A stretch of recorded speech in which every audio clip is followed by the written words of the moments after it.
हाय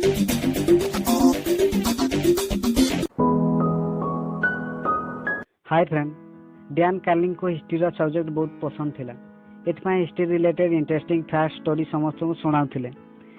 दिने एमिति कौन सी स्टोरी तांको जेजेमा को सुनाउथिले। सेतेबेले तांको जेजेमा कहले कि कोन ना तुम हिस्ट्री रिलेटेड पॉडकास्ट स्टार्ट कर दियो।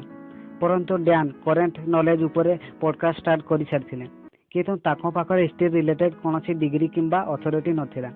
एथिपाई डैन तांको मना कर देले। से कहले मु कौन सी हिस्ट्रिया नुहे जे मु एमिति करि परिबी। एकथा सुनी तांको जेजेमा गोटे सिंपल कथा कहले जे डैन कार्लिन को भावना रे पकाई देला।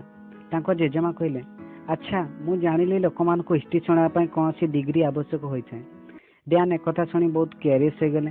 से एकथा को भाबिवा फळे तांको रियलाइज होला जे पुराण काल रे हिस्ट्रियन मान को पाखरे कौन सी मते डिग्री नथिला।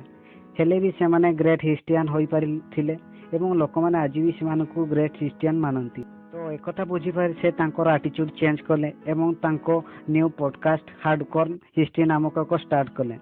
ना पॉडकास्ट आरंभ से लोकमान को कहि दंती जे से कौन से हिस्ट्रियन नहंती परंतु से भिन्न भिन्न हिस्ट्रियन मान को ओपिनियन जणाउथिले एवं सुनाउथिले भलो भावने जा लोकमान को सुनिया को बहुत मजा आसुथला।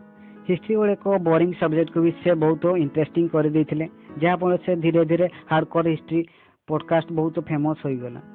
एथिपाई डैन को बहुत पुरस्कार मिलता। डैन कहती जे से जदि सही काम करथांती जो डिग्री तांको पाखर थिला ताहले आज से कौन सी जगह चाकर भाव में काम करथांती परंतु से सेपरी कलेनी जहाँ फल से आज एते बड़ मनुष्य हो पारछंती। से एक फेमस पॉलिटिकल कमेंटेटर एक्टर और पॉडकास्टर होइछंती जहाँ लक्षाधिक लोक शुणती एवं पसंद भी करती। एथिरे शिखिबा कथा है जे केबे भी सही काम करने को डरती नहीं जहाँ तुम्हें भाव जे करि परिबनी।